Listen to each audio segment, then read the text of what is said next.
So you're not seeing the notes screen, right? No. No, correct. Okay, cool. Let me move your pictures somewhere where I'm not where I can actually see what I'm doing. Okay, cool. So, welcome. And this is going to be kind of technical. The topic is deep sky astrophotography, processing field images using Cirrus.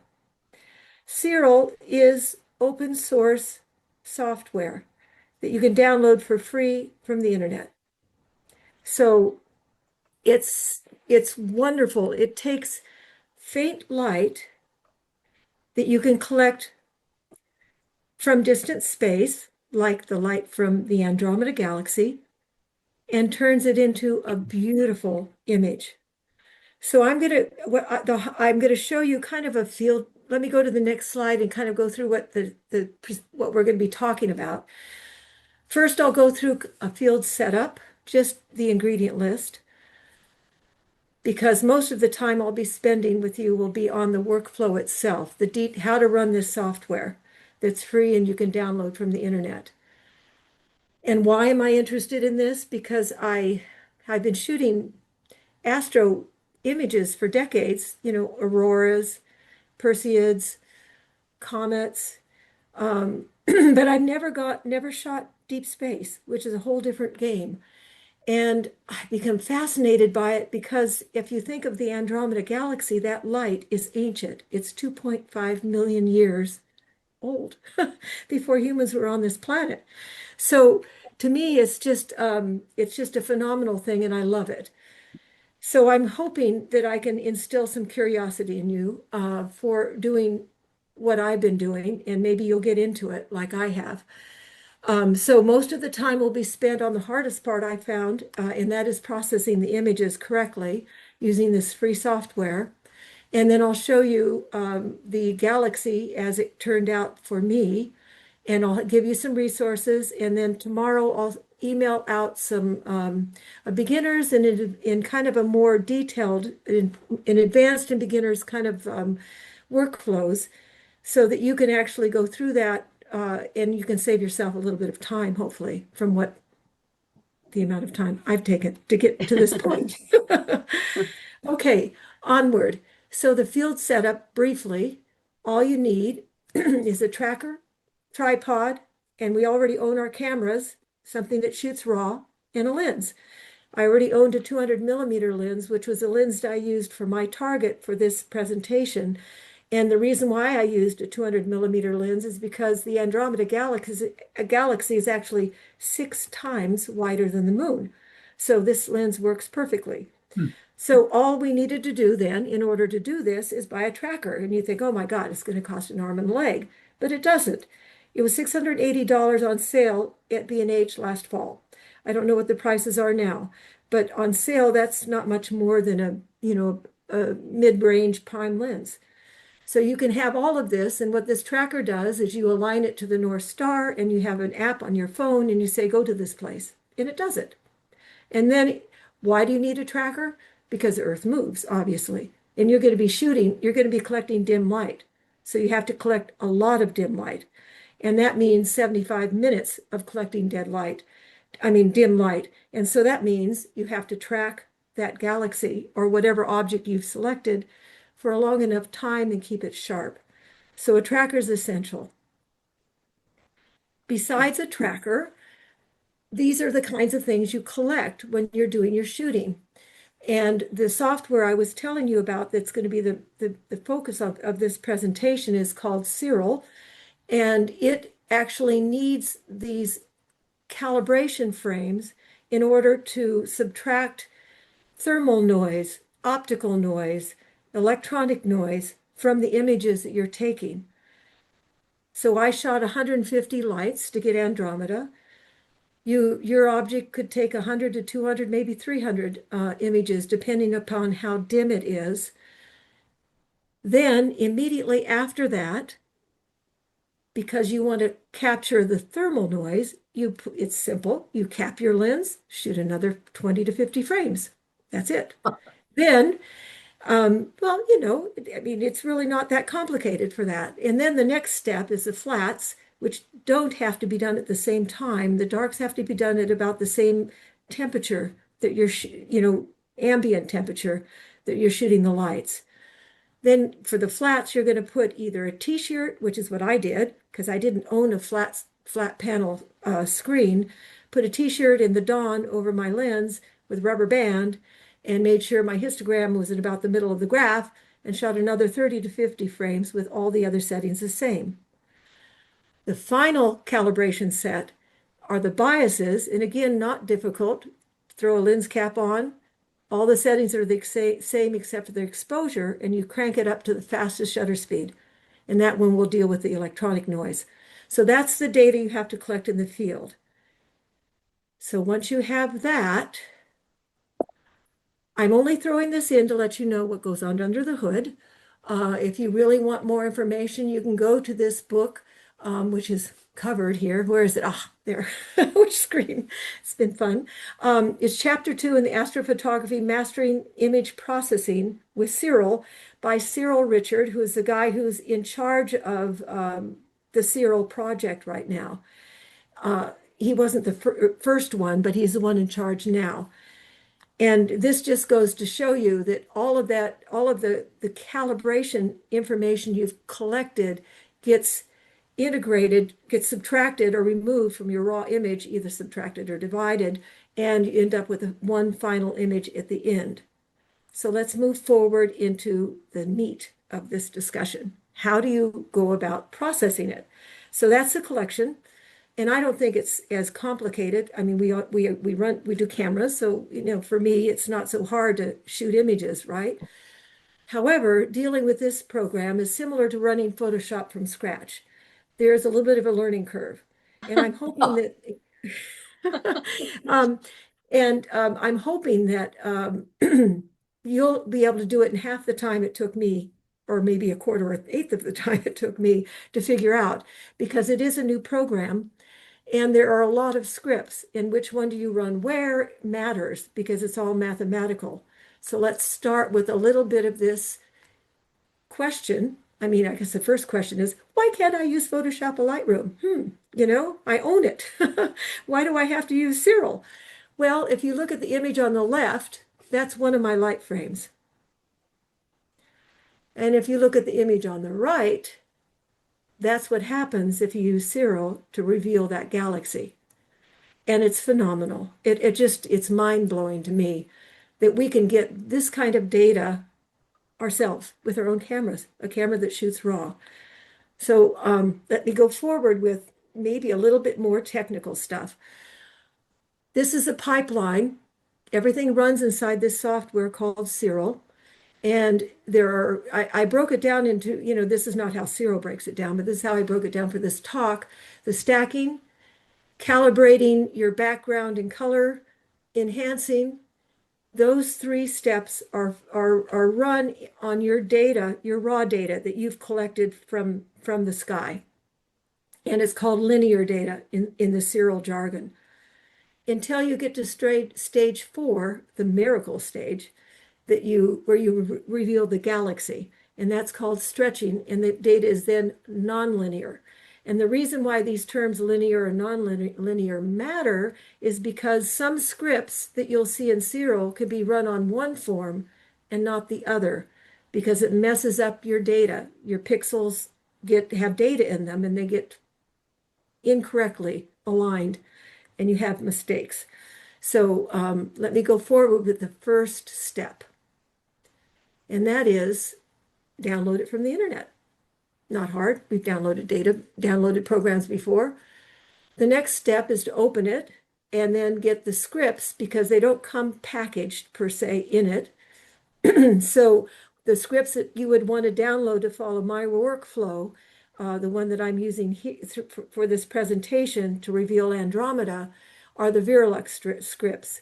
And the reason why I like these scripts is because they're cutting edge physics and math, and the results that people have been getting with these scripts are phenomenal. So they've just been released this last year. So it's pretty cool, I think. Onward.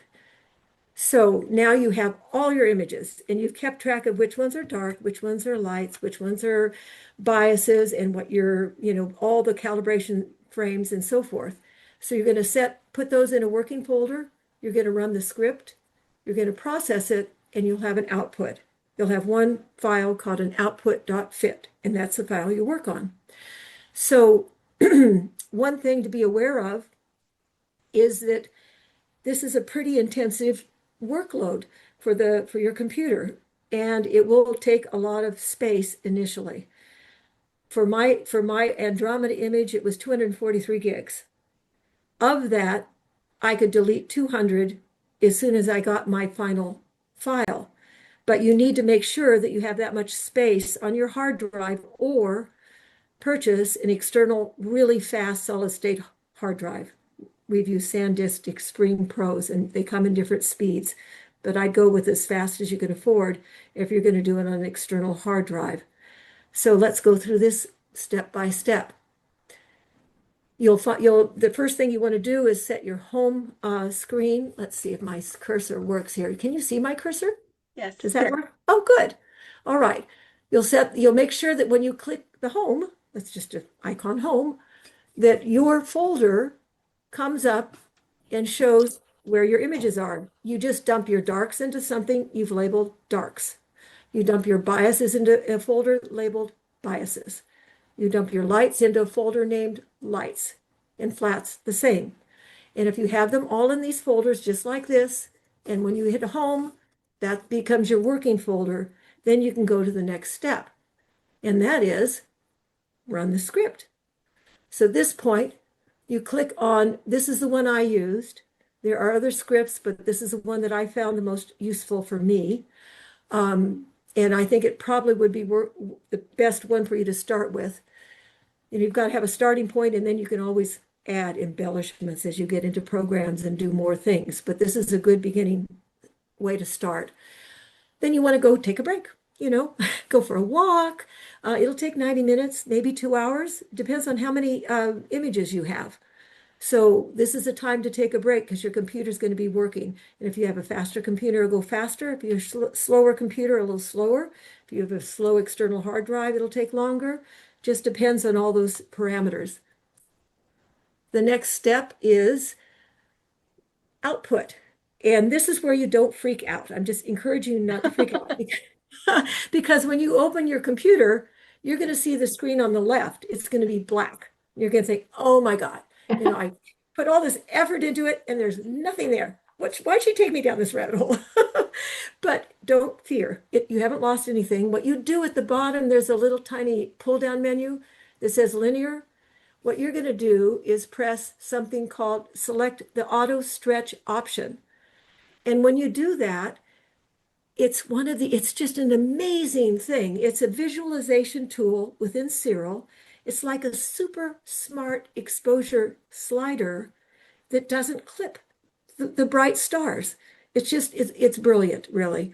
And so here's your galaxy, all your hard work revealed, and you know it's there, and you're going to start working on this file to make it like what I showed you a few slides back. So now that we know that we haven't lost anything and how to find it, we're going to start with the various steps. And those would be cropping the edges to remove artifacts, opening Verilux starting point. It's a user's guide. You can keep that open in the background. And I'll talk about that a little bit. Gradient removal to get rid of light pollution, plate solve to find the stars, and then color calibration to make sure the stars are the right color. So the cropping, nothing that we haven't done before, right? We've cropped. You just crop about 5 to 10% off to remove artifacts.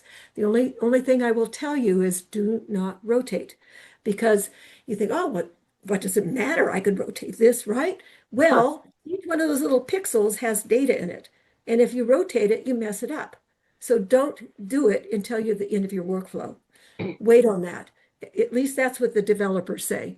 Don't rotate until you're at the end of the workflow. So I didn't. And then you go to the next step, and that is opening Verilux starting point. And this is just a brilliant thing that the developer has given us for free. And it is something you can keep open in the background and look at each one of these phases. This tells you for you can see up here. Oops, did it go away? Oh no, I went back. Uh-oh, what happened? There we go. Cool. So I must have bumped something. This is a linear phase. I mentioned what that was. Then after stretching, you can run this one. And then these are all things that you can do when you're in the nonlinear stage and then the recomposition. So these are the steps. There are more scripts that you need to run other than these, but these are the ones that are the core of the Verilux process. And at the end of each one of these, if you clicked on it, you would have a description of what it does, but also a wonderful video that Deep Sky Astro, a guy named Rick, who is in my opinion, somebody you can trust. There's a lot out on the internet that just don't go down those rabbit holes. I've been there.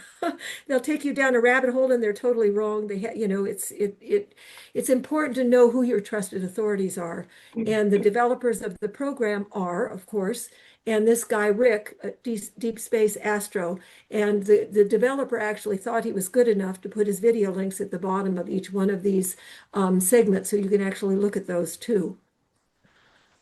So onward, the first one I open is Verilux Nox, and I'm going to remove, and this is the order you should do it in, the order that he showed in that starting point, and that's the order we're going to follow along with some other scripts to do some other things with the data. Just make sure that PSF, which is a plate solving function, is ticked and hit auto calculate. It's not really complicated. If you want to look at what gradient model was used, you can tick save gradient model. You don't have to do that. That's the one down here. It's not part of your workflow, just if you're curious. But just make sure this is ticked, hit auto calculate, and process. And you should see that the sky gets flatter, more even, and the light pollution should be diminishing or going away. Next, this is another phenomenal piece of software. It's just amazing. This script that you would run, it's called Image Plate Solve. It's not one of the Verilux, but it's the next one you should run. It will actually find every single star in your image. It's amazing. So it has a catalog, and it matches your stars in your image to that catalog. And all you need to do is make sure you've told it where you are in the sky. And I put in M31, which is the code name for the Andromeda Galaxy, and it found it, so that's good. Then the next thing you're going to do is make sure that it found the right focal length, which it did for me, but it didn't find my right pixel size. So you want to double check your camera's pixel size and make sure that these numbers coincide with what you have shot, what you used for your images. And that's it. Click OK and go to the next. Now this is where we're going to bring the color out. So you have, it's called spectrophotometric color calibration, SPCC. It'll make your stars look their natural color because you figured out what the stars are from the image plate solve, right? We know what they are. Now we're going to match it to what color they should be. And what you must do is make sure that you select your camera. And the closest one to my Sony A7R5 was a Sony IMX455. That's the sensor that is closest to my camera. There are a lot of Canon and Nikon cameras, more than there are Sonys listed in this pull-down menu. So you might actually find your camera in this pull-down menu, which would be a perfect match. And again, this is a matter of making sure you have the right camera. This is already default. You have a one-shot color camera. That's what you're using. And then you're going to hit OK and go to the next step.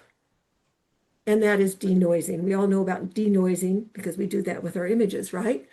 This is a fancy denoise, an astronomical denoise, and this is a Verilux script. So this is the next Verilux script we're going to run.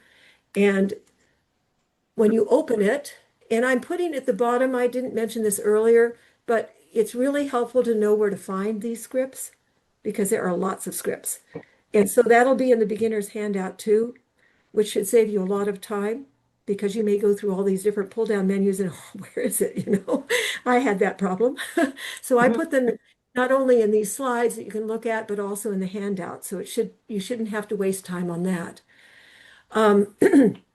Okay, So this is a denoising one, and what you should expect is the background will look smoother, so you can use your eyes without losing star detail. And you want to make sure that you tick the adaptive noise model because that's a smart, intelligent noise targeting piece, and it'll make sure that it doesn't destroy things that you want to keep in your image. You also want to use find star because if you tick this one here, find star, it'll protect your stars. So when it's tidying up, it doesn't tidy up your stars too, it'll tidy up around the stars. So that's how this one works. And these are the settings I used. You'll figure out what you want in terms of the strength, which is the noise intensity, or the detail guard, which protects faint and halo parts of the halo, the fine edges of the halo and things like that. But this is what worked for me. And you'll see that if you go through the video and you decide to shoot Andromeda, which I think is a good starting point. It's really a fun one. It's big in the sky. Okay, now, the first time I went through my script, I didn't do anything like stats. I just ran through the scripts and I had an output and my core was blown and, I didn't know what I was doing. I just kind of had an image and it was still beautiful, but it wasn't accurate by people who know about things like the Andromeda Galaxy. So what I finally figured out that because I do like statistics, I got into that for my second go round. You don't have to go there. It's not necessary. There are a lot of people who run these programs without getting statistical, so don't panic on that point. But I mean, you can just use my, I have checkpoints in the beginner's sheet on what to look for. So just look for the dark skies. Are they smoother? Are the stars sharp? Is the sky, is it grainy? Uh-oh. Or are the stars soft and blurry? No. Hmm. Then you have to go back and make some changes in whatever sliders you were playing with. And if you save after each step, which is what I do, you can just go back to that step and rerun it. And this shouldn't take you very long. I'm now down to being able to do it fairly quickly, which is not how long it took me the first time I went through this. If you are interested in the mathematical pieces, which I think people like Steve would probably be, and others, maybe others, I don't know who else, but you can look at the stats, and I'll go into that too. And if you want to be scientific, you want to look for a background noise drop of 20 to 30%. And what does that mean? Well, it's very, very easy in Cyril to get your stats, and I'll show you how you do that. And what do they mean? The median would be your median would be your background level. Background noise, however, is brilliant. It is an intelligent mathematical algorithm that masks out and ignores high contrast structures like the stars, cosmic rays, and nebula. It's designed for astrophotography. So it is the one that I love to look at because it's specific to what kind of work you're doing. And if it's lower, then you're going to have a cleaner sky, and it is more accurate in terms of background over your subject. You can also look at the channels, RGB, if you want to. For the Andromeda Galaxy, having them close together works. If you're doing a nebula like the one behind Fritz, that might not work. So it depends on your subject. But for this workflow, having them close together is good. And then the last part of the stats you want to be aware of, and we all know about clipping because we've lost data when we clip, right? If your maximum on any of the channels 65535, the data's gone for that particular pixel. It's gone. So that's where you want to go back and make sure, and that's why I save beforehand and make sure that my settings haven't blown anything. Okay. And that's all you have to do. This is the panel, the command line, and don't be freaky about it. I mean, for me, it took me a while to get comfortable with it. But all you do is you find the command line in Cyril and you type STAT and you press enter. And this blue stuff is what comes up, what I've highlighted. It doesn't come up blue. I highlighted this for you. But here is all your data. So if you want to get into this part of it, fine. If you don't, use your eyes. People do it both ways. and it's not necessary Today's to do. tonight, the last word with Lawrence O'Donnell starts right now. Hey, Lawrence. Hey, Michael, Okay. I am going to this program tonight fondly recall the days when I could Hello, admire some Hi, of the Steve. Republican senators who I'm I Stephen. listening to disagreed you. with on just about Mute everything, yourself, but Stephen. absolutely admire them both as senators who took their oaths seriously and as people. We don't want to hear that. Thank you for muting. Okay, let's see. Back here, we were just doing stacks. Let me get to the next step here. This is another pretty exciting piece. Um, it's again a phenomenal piece, in my opinion, because here you have stars and a galaxy all mixed up together, right? What this software does is it takes the stars and makes a star mask. Then it takes your galaxy and makes a starless image. So you can work on each independently. And you'll have two images at the end. And all you need to do, again, it's pretty, it's just kind of a open it and it'll assess your computer. It'll assess what it thinks is the right tile size. It pretty much is is open and go. The only thing you have to be aware of here is you make sure that you tick generate star mask so you can get the star mask image, and pay attention to your computer. If you have a slower computer, this may not work as well for you. I don't know whether it will automatically figure out whether you have the right CPU or not, but you might want to be aware of your computer in that case. If you have a fairly fast computer, it shouldn't be a problem at all. So when you run this, what happens is you'll get two files at the end, and this is the before. Here's my galaxy and all the stars, and this is after. So now I can take the galaxy and work on it in curves and kind of all the things you do in Lightroom and Photoshop to make it beautiful without affecting the stars. So this is also a cool program. This is not one of the Veerlux suite, but it's a Synquan Starless program, and it also has really high ratings. It's fairly new. The physics and math is phenomenal, and people really like it. So this is the one I used. But there are other choices. There are lots of choices in Cyril. So now I'm taking, of those two, I'm going to take the star mask image and work on that to enhance the stars. So now I have two images, one with stars called the star mask, and I have the other that's called the starless image. So I'm working on the one with stars. And I'm going to run two scripts, dynamic PSF, which is plate solve function, to detect the star shapes. And then I'm going to do full resynthesis to build perfectly round stars. It's also pretty nice. So here's dynamic PSF. You run it, and this is an insert on showing how it's identified the stars. You see some of the dim ones are missed, right? But it found 34,644 stars. So I'm not worried about these little dim ones here. I have more than enough stars at 34,644 stars. And they're all circled in here, and it knows what each star is. Wow. It's amazing to me. I still get blown away by all this. Okay, so in order to see those orange circles around your stars, you press the little star button. The little sum button will tell you all you want to know about what stars there are and how many it's identified. And whether some of them were excluded, but these are in the edge of my image and I don't care about those. So you can look at that too. And then you hit close. You don't hit X. That's very important because you want to keep this mask up. So just hit close, go to the next step, and run the next script, which is at the bottom, the location of where you'd find it. It's called full resynthesis, and it's a star rescue. It's a magic round star button, essentially. And this is a blow up, about 300, I don't know, 28% blow up of stars that's identified. And it takes all the stars that had been found in the dynamic PSF, the previous script, and it makes them round. So you want to save that, and that'll be what you're going to bring back in to your final, when you bring the stars back in with your galaxy, this is what you're going to bring back in with it. So in order to get rid of those little orange circles, you have to open dynamic PSF, and this is where you can hit the X button.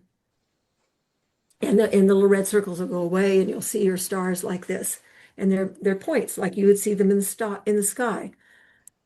onward. The next step then, now we've finished our stars.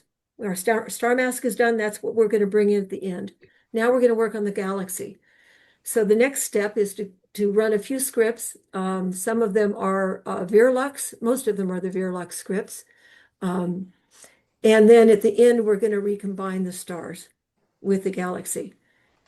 So let's get to those scripts. Let's see. All right. This is a Verilux. Let me make sure I'm in the right section here. Yep, background noise if needed. I didn't need it, so I didn't run it. So just be really cautious about running background noise. But if you're going to do it, you should do it on what's called the linear image. You would only do it as a miracle rescue step later, and it's not recommended. So I do have some notes in the notes. I'll be sharing with you some information about that. All right, so onward, Verilux hypermetric stretch. This is called the miracle reveal. This is where you get to see your galaxy. When you open it up in Serial, you won't have to go to the auto stretch mode. It'll be there. You'll see it.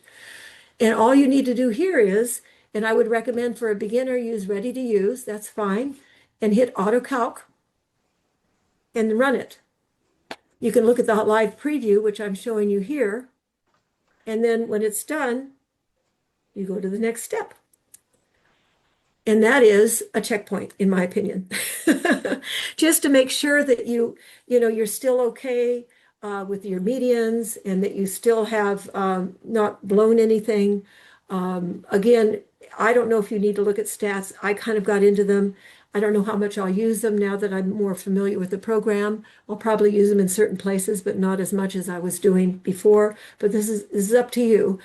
You can look at the galaxy itself. Is it visible? Can you see some structure in the core? So there's a visual piece, and there's also a piece that you can look at with stats, and I'm giving you both choices. All right. Now, you might notice that the galaxy is a little green when it comes in after it's been stretched. And that's because our camera sensors have twice as many green pixels as they do red and blue. So what happens when you have lots of images is it becomes greenish. And this particular script shifts the green toward a natural color. So you can see after running it, this is the before and this is the after. Again, just run it as is. So it's not really complicated. There are some things here that you would need to know if you need to tame the core. And generally, you can look at my settings here that I use for Andromeda. There are going to be different settings depending upon what your target is, and you can read about that. This is not in the Verilux script, so you don't have your cheat sheet to look at, but you can read about it. 4 or 5 tend to be good for galaxies, and this is what I did for compression and mass gamma. And you can see, wait a minute. Oops, sorry. There we go. You can see that the core is a little bit more tamed, not as blown around it after running this script. So it's a good one to run on Andromeda, depending upon how it looks visually to you. Then we get into this. Now we're getting into something familiar, similar to Photoshop. Contrast is Verilux curves. We've done curves in Lightroom and we've done curves in Photoshop. What you need to know here is that you want to anchor the luminance ceiling so you protect the core on this particular galaxy. And then just the midtones up a little. The developer of this program recommends that you not be very aggressive here. And that's pretty much true in Photoshop too. Tread lightly on your settings in these various ones, because you can always, there'll be more chances to do more later. And this is some masked adjustments that I did to bring out some of the color in the galaxy. And that's something else you can do in curves. And I'll leave that to the video that Rick shows you in when you click on Verilux curves in that guide. He has a great video about how to use curves that I would recommend you look at if you're not comfortable with doing it without seeing what he has to say. And now we're on to more contrast. So this is the next Verilux script that I ran, and this is the contrast and clarity and texture. And so these are the settings I used to bring out some of the detail in the galaxy, which is really, really nice. This box should be unchecked because you don't have any stars in this image. So uncheck it. And this is a threshold that can protect. You can click this and see a mask, and then make sure that you know where your action is on these sliders. And this is the outcome from that. You see more dust lane structure, more disk contrast. The star forming ring definition's a little better. And then on to the next, which is color grading. So this is kind of going through your color grading stuff. Sherry ought to know a lot about this with her color stuff. So it'd be kind of similar to what you do in Photoshop or Lightroom. And it has primary and secondary vectors. Then I just warmed the H2 region, did some more boosted the saturation in the star forming region, and then the secondary vectors, a little warming a little warming of the core, and then went on from there. So you can go back and look at these settings later. And the idea for this particular one is just some subtle color enhancements in the dust lanes and the spiral arms. And again, a checkpoint just to be sure that you haven't blown your core. And that's where I got into it. So look at the detail, make sure the core keeps its structure, the colors look natural, and that you haven't clipped anything. Now we're getting to the real magic of what's going on here. This is where you're going to bring the stars that you had previously made round, and you're going to bring them in, and all you do is you load that star mass that you saved, and you load the most recent starless image that you worked on into this. This is called the Veerlux Star Composer to recombine the starless and the star mask. And when you first do that, this will be black. It'll look, again, what happened. You won't see anything until you move this star intensity up. So you have to reveal things, you have to move the star intensity logger up to C. Be careful how far you go on this because it can cost you some background noise. Again, it's kind of like curves. Gentle is better than not. Okay, so now we've got our final image in Cyril. The stars are looking good. Your background noise didn't go up more than 6%, hopefully. And if it did, you've been saving as you go along. And at this point, you're going to take this image and you're going to save it as a TIFF so that you can work on it in Photoshop. Now, I don't have time to go into the Photoshop settings I used, but many of you are already very well knowledgeable about Photoshop and Lightroom, so you can do what you want from there to bring it to life. So what you want to do is click the Save As. There's a menu that you can find that has TIFF files in it, and you want to just use the default 16-bit unsigned, and then you'll have your TIFF file, and that's the one you can bring into Photoshop. So that's it. It's not that bad, really. Not that, I mean, maybe a little technical here and there. Hopefully not too many people went to sleep, but it's a workflow that took me months to figure out, to be honest with you. And, you know, it's a good starting point for everyone. I'm a beginner. I just took my first Andromeda images. This was last August. So this is what you start with, one raw image, and then multiply that by 150. And then you get this after you've done post-Cyril. And people can argue you could do more or less, but you guys are artists. You can make it as you want. You might come up with something even more beautiful with your skills. But this is what I came up with after I ran Cyril and did a log D92 in the number of stars. Again, that's preference, how many stars and how bright you want them in your image. I will just say, when I went a lower log number on my stars and had them dimmer, I tried to bring them out in Photoshop, and I was not very successful in doing something to my satisfaction. So I would encourage you to get to something that doesn't give you too much background noise, but that allows you to have these stars in your image the way you like them before you move on. I wouldn't go much above 10. I mean, just caution, because you'll have a lot more background noise unless you want to deal with that. But onward. This is the final image in Photoshop after working in Photoshop and doing some final adjustments there. Wow. So that's what you can end up with, right? It's not that hard and it's beautiful. Yay! Gorgeous. Yeah, Yeah. absolutely. And I will just point out that I really got into this because this is my galaxy now that I to love. And there are things that you want to pay attention to. And if you know what you're shooting, you can learn more about that object in space. And I kind of got into this. I have more to learn about it, obviously. But this is showing you the little galaxies around it. This is a little elliptical dwarf galaxy. It has some new star forming regions there. That's called M110.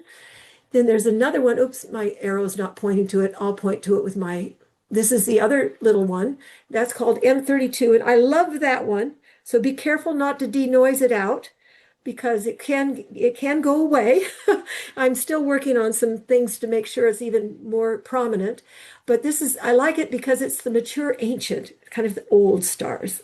I can identify with the old stars. Anyway, that's what this one is. And then there's a giant star cloud here. There are some new star forming regions in here, and new giant stars are born. There are these little bumps here that are important for, kind of, they call it the glowing incubator. It's one way to describe it, the H2 region. So this is kind of an anatomy of my galaxy, the one that I've been spending much time trying to bring out in Cyril.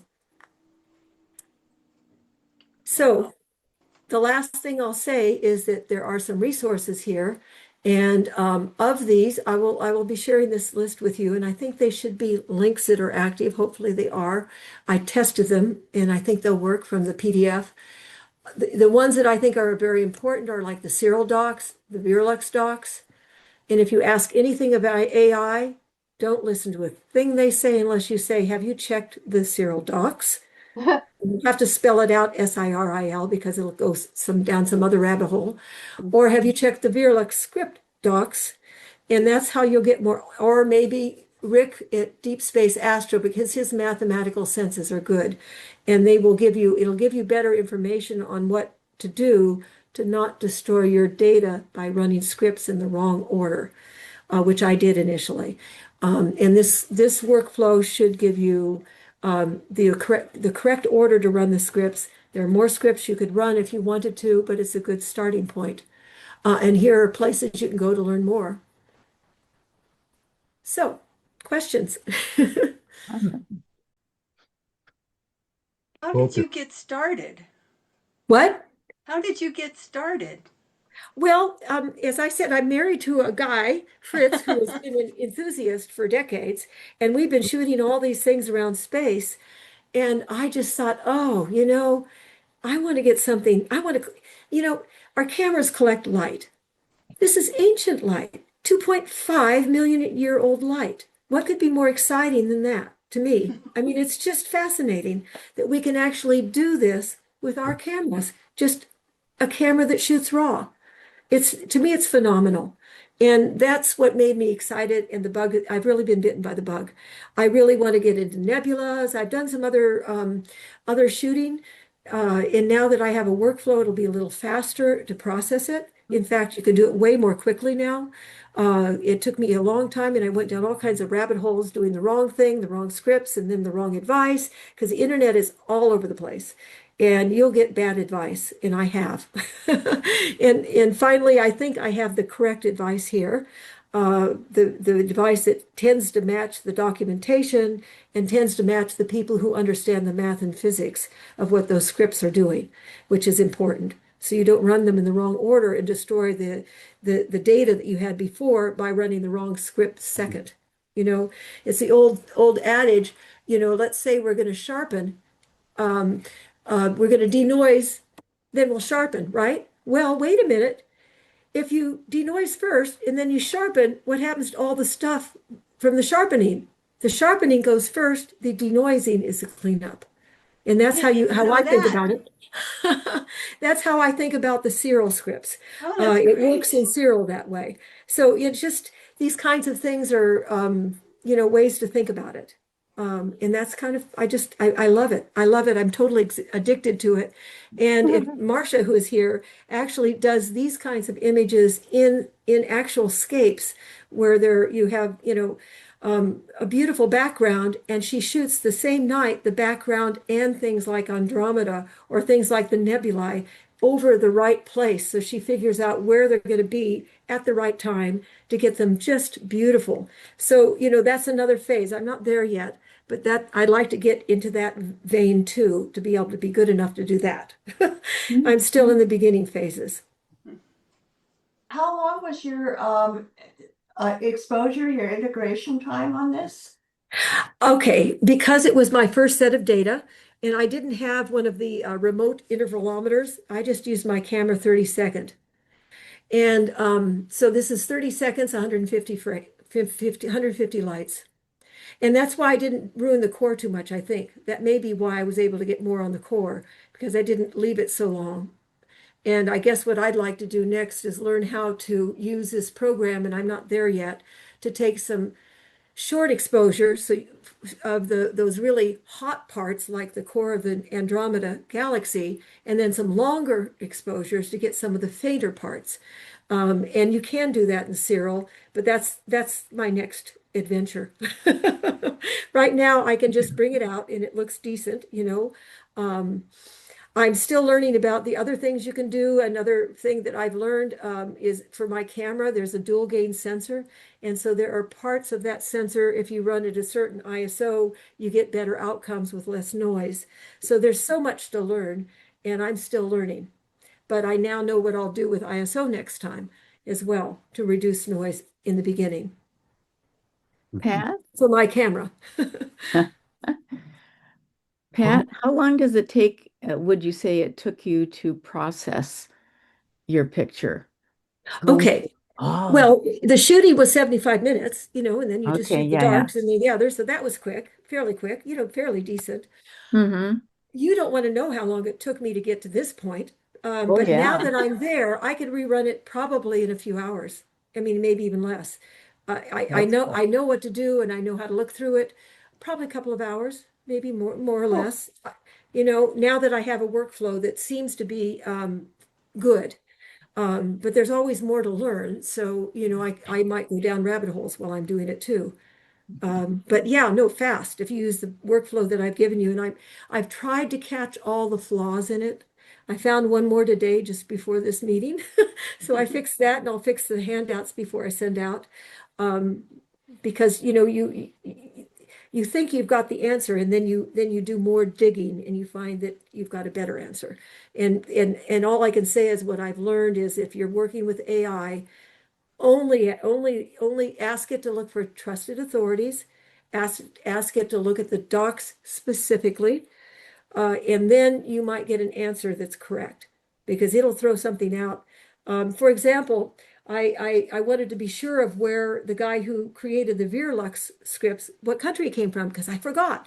And I thought, someone might ask that. So I just asked Google, and they said, oh, he's Brazilian. And I said, wait a minute. Can you check trusted authorities? I didn't think he was Brazilian. I thought he was in Europe.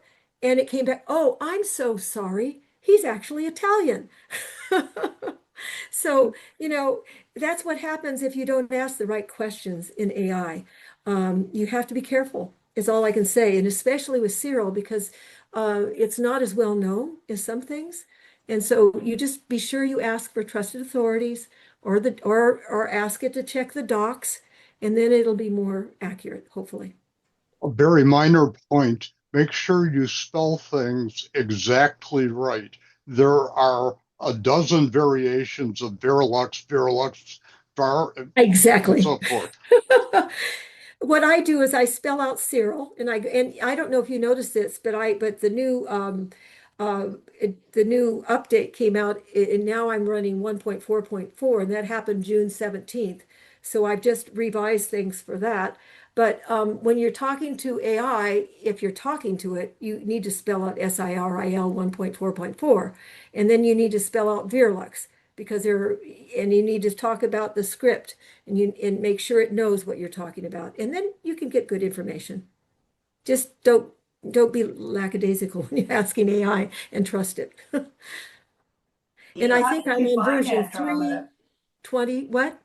How did you find Andromeda? Did you have like a sky map or? Yeah. Yeah. Right. The typical one that people use. Yeah. And then you light it. Actually, it's pretty easy with this tracker too.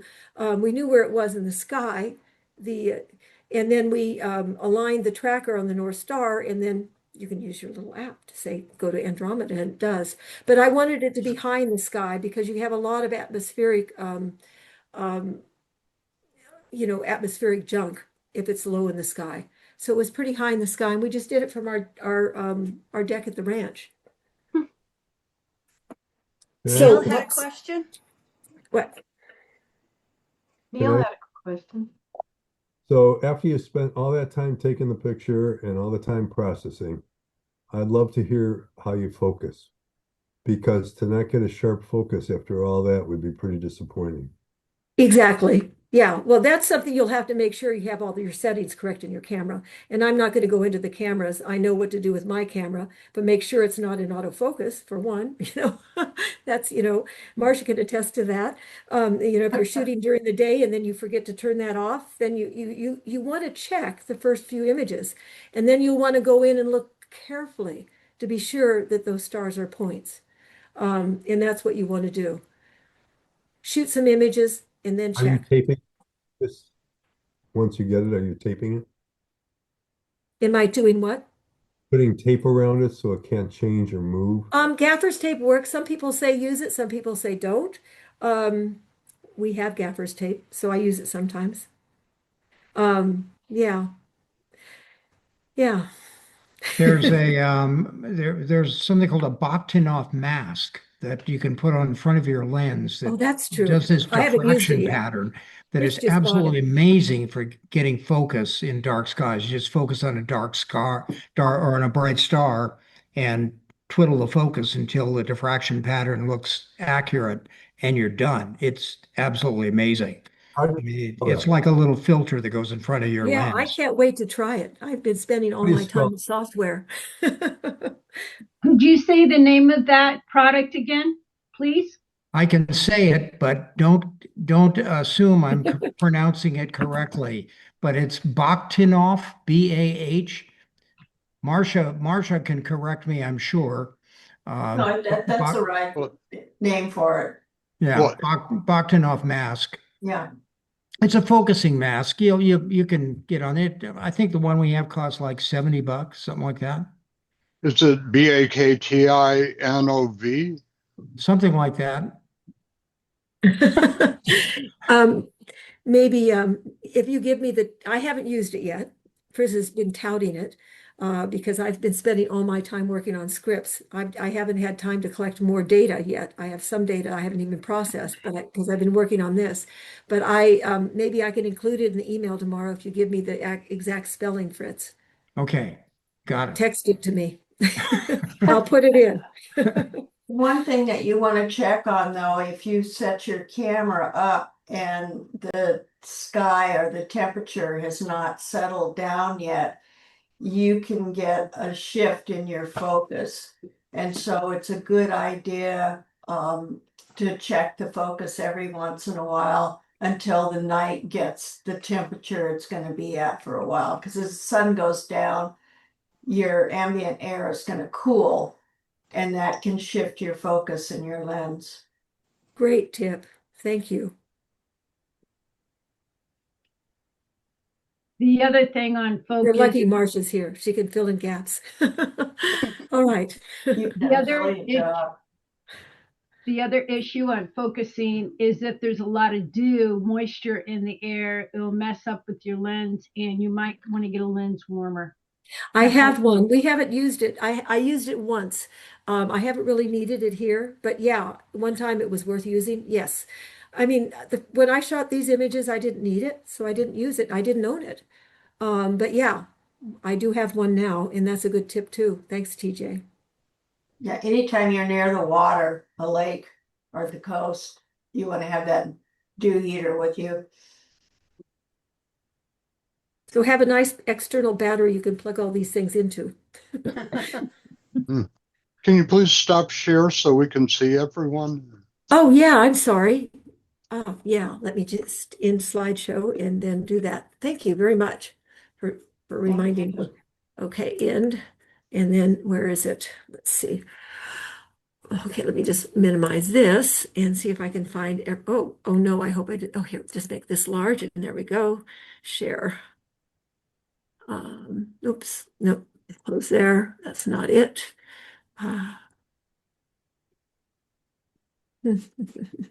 We're already there, right? I'm You're done. looking for stop No. share. No, I'm not done. Okay, we're cool. still seeing the lake. Yeah. Okay. Make the lake smaller. Drag it over. This is share. I thought I knew where that was. Let's see, my screen. That's not it. Oh, where is it? Share. You'd think if you click the share button, you'd have a stop share there. Maybe it's in the more. No? Where is Run it? your cursor over the top or the bottom and it might pop up. There. Yay. There we go. Hooray! It was just an X. It didn't say stop share. So, all right, thank you. Yeah, that was great. Oh, Much thank better. you. Good That job. was amazing. Yeah, Very good. really amazing. Yeah. You're a It's fun. brain, Pat. Really fun, something you might want to think about getting into because it's a whole different world and it's really, really, it grounds me because there's so much going on politically. And when I think about the light 2.5 million years, it becomes, everything becomes irrelevant. I can be calm, in the scheme of things. So that's maybe why the bug has bitten me. Put together a really logical presentation on something Oh, thank you. very well done. Yeah, I agree. Thank you. Yeah. Graphics were really easy to understand. Yeah. They were really good. Oh, thank you. Thank you. Hopefully the handouts, I think I'm on version 20 of some of them. I just can't change them because I found something else that was wrong. And I said, oh, I can't do that. And so I have lots of versions, but the ones I'll send tomorrow should hopefully be good. Cross my fingers. Pat, thank you for all the time you have put into this. Version 20 is tons, and I'm just learning, Cyril. And I'm like, oh my golly, because there's so much to it. And you have condensed it with your videos and all the time and effort. And if you're already at what 1.1.4, you're on the newest version, you're giving some great info to us. So thank you. I appreciate it. Mhm. Excellent. Thank you. Fantastic. Fantastic, Pat. Pat has now completed most of her time towards getting her year of master candidate completed. And she just needs to be sure to enter 15 images this year, and pretty much at the end of the year, that's it. And you're competing as masters this year, and you will become at master's level next year. And we've had the master candidate presentations this year so far from Sherry Oster, as well as Stephanie Arno. And the next one up is in September. Will be Linda Stuber, who will be talking about perspective. Wonderful. Oh. Been a Well, year you all of earned it. progress. Good job. Yeah, really good. So, congratulations. Great. We're really impressed. Congratulations, Pat. Well done. Yay. Thank you. You guys, Absolutely. yours were great too. So it's been fun to watch these. Thank you. All right. Nice to See you see all you, next Neil. time. Our next program meeting will be Charlie Ginsberg. Oh, Mhm. yeah. Yep. He'll be talking about Photography.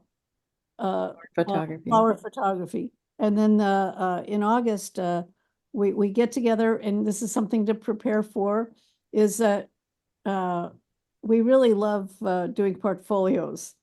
And we have team I call it syrups, Team SRPS, where we work together to help each other with whatever point we are in our portfolio, the statement of intent, the individual pictures and how they hang as a whole in the overview. And that will be in August. So gather your Get busy. your pictures, and even if you just are at an ID and you just want to show, here's my pictures, what do I do? Or if you've got your portfolio together, we do is we go through them one at a time, and we help, and we've had we do really well. As a re- No kidding. Yeah, it's fun to see. Thanks As a for re- letting me sit in. I'm gonna take off now so you guys can continue your meeting. But Thanks, thank you very Marcia. much. Thanks for Thanks, your Marcia. Good Thanks, to see you. Marcia.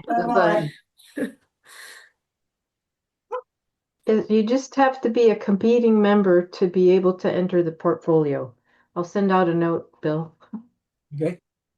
And as a result of the team effort, we tend to sweep the awards we get more wins than any other club. Yep. for our little club.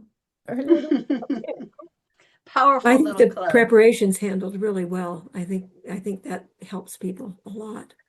Well, I was The wondering preparation we do. Pat and everybody else who's done theirs, what program that you've used to design your slideshow. Like I have Keynote, and if anybody's used Keynote, I'm just learning how to use it, and it's like I've used PowerPoint. That's what I've PowerPoint, used for yeah. years. Yeah, So it's a Windows thing, right? Well, Keynote, Microsoft Office. yeah. Microsoft, But yeah. it's not Windows. You can run it on a Mac too. Yeah. Keynote is Apple's equivalent to PowerPoint. They're both easy to use. Okay, so it would be okay. I'll take your word for it. Isn't there isn't there a slideshow feature, I think, in Lightroom? I haven't used it because I use PowerPoint as well. Mhm. But I Yes. think so that's another option for you.